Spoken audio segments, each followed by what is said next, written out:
The Adventures of Captain Underpants by Dave Pilkey.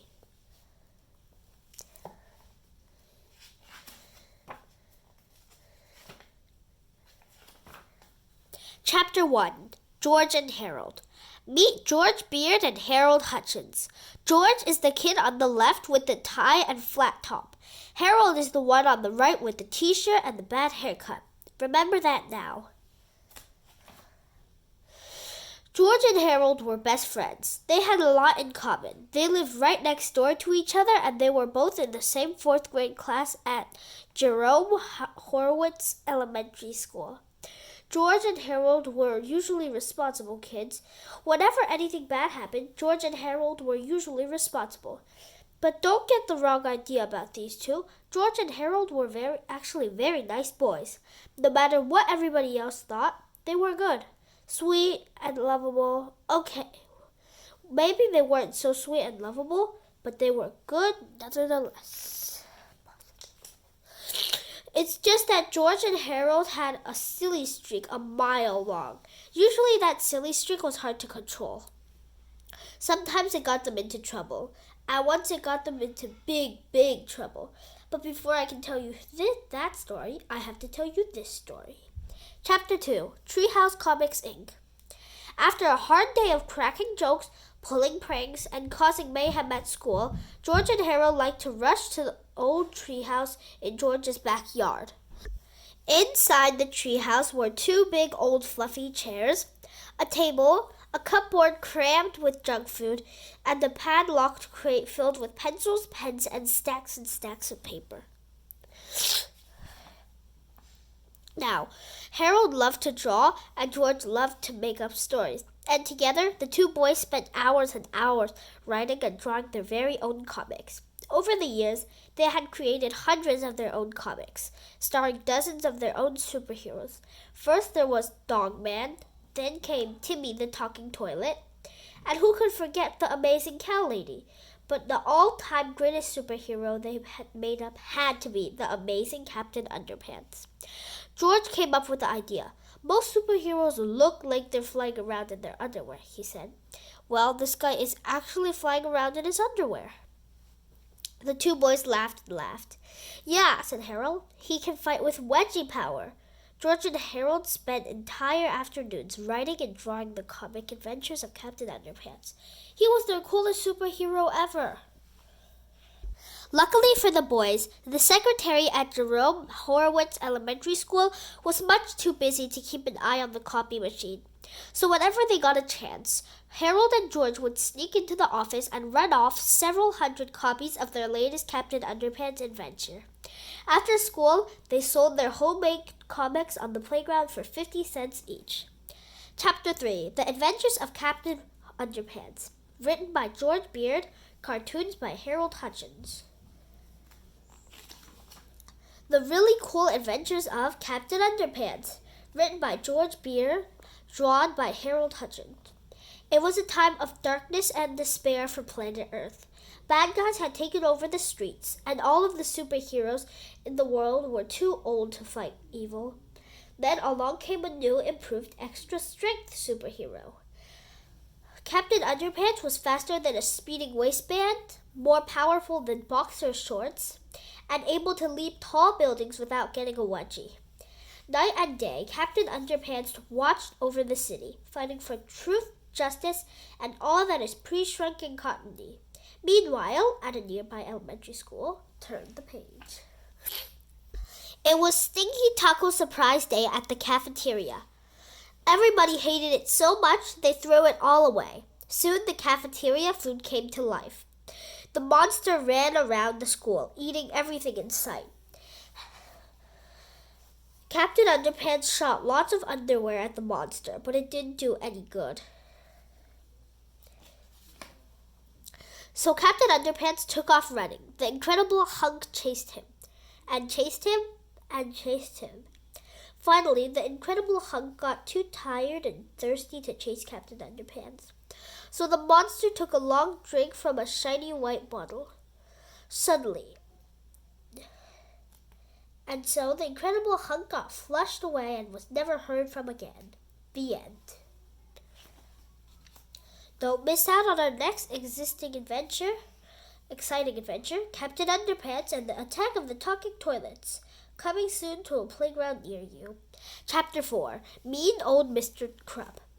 Do you see that old guy looking out the window up there? That's Mr. Krupp, the principal. Now, Mr. Krupp was the meanest, sourest old principal in the whole history of Jerome Horowitz Elementary School. He hated laughter and singing.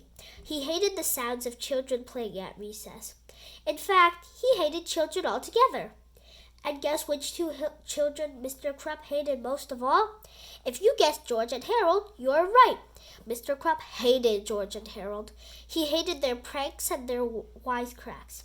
He hated their silly attitudes and their constant giggling. And he especially hated those awful Captain Underpants comics. I'm going to get on those boys one day, Mr. Krupp vowed. One day, very, very soon. Chapter 5. One day, very, very soon. Remember when I said that George and Harold's silly streak got them into big trouble? Well, this is the story of how it happened, and how some huge pranks and a little blackmail turned their principal into the coolest superhero of all time. It was the day of the big football game between Horowitz knuckleheads and the Stubbornville stinkbugs. The bleachers were filled with fans.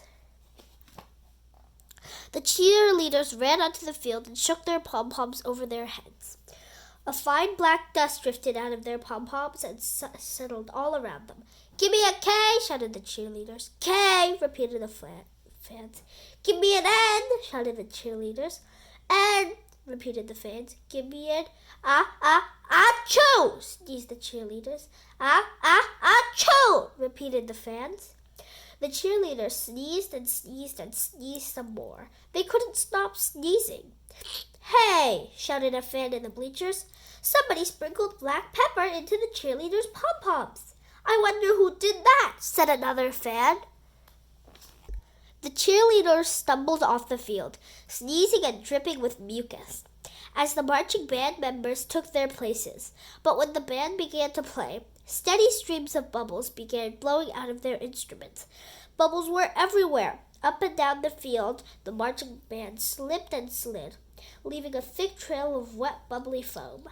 "Hey!" shouted a fan in the bleachers. "Somebody poured bubble bath into the marching band's instruments." "I wonder who did that," asked another fan. Soon the football teams took the field. The knuckleheads kicked the ball up. Up went the ball. Higher and higher it went. The ball sailed into the clouds and kept right on going until nobody could see it anymore. "Hey!" shouted a fan in the bleachers. "Somebody filled the game ball with helium." "I wonder who did that," asked another fan. But the missing ball didn't make any difference because at that moment, the knuckleheads were rolling around the field, scratching and itching like crazy. "Hey!" shouted the coach. "Somebody replaced our deep-heating muscle rub lotion with Mr. Prankster's extra scratchy itching cream." "We wonder who did that," shouted the fans in the bleachers. The whole afternoon went on much the same way, with people shouting everything from, "Hey, somebody put sea monkeys in the lemonade," to, "Hey, somebody glued all the bathroom doors shut." Before long, most of the fans in the bleachers had gotten up and left. The big game had been forfeited, and everyone in the entire school was miserable. Everyone, that is, except for two giggling boys crouched in the shadows beneath the bleachers. "Those were our best pranks yet," laughed Harold. "Yup," chuckled George. "They'll be hard to top, that's for sure." "I just hope we don't get busted for this," said Harold. "Don't worry," said George. "We covered our tracks really well. There's no way we'll get busted." Chapter 6. Busted. The next day at school, an announcement came over the loudspeakers. "George Beard and Harold Hutchins, please report to Principal Krupp's office at once." "Uh-oh," said Harold. "I don't like the sound of that." "Don't worry," said George. "They can't prove anything." George and Harold entered Principal Krupp's office and sat down on the chairs in front of his desk. The two boys had been in this office together countless times before, but this time was different. Mr. Krupp was smiling. As long as George and Harold had known Mr. Krupp, they had never, ever seen him smile. Mr. Krupp knew something. I didn't see you boys at the big game yesterday, said Mr. Krupp. No, said George. We weren't feeling well. Yeah, Harold stammered nervously. Well, we went home. Aw, that's too bad, said Principal Krupp. You boys missed a good game. George and Harold quickly glanced at each other, gulped, and tried hard not to look guilty. Lucky for you, I have a videotape of the whole thing, Mr. Krupp said.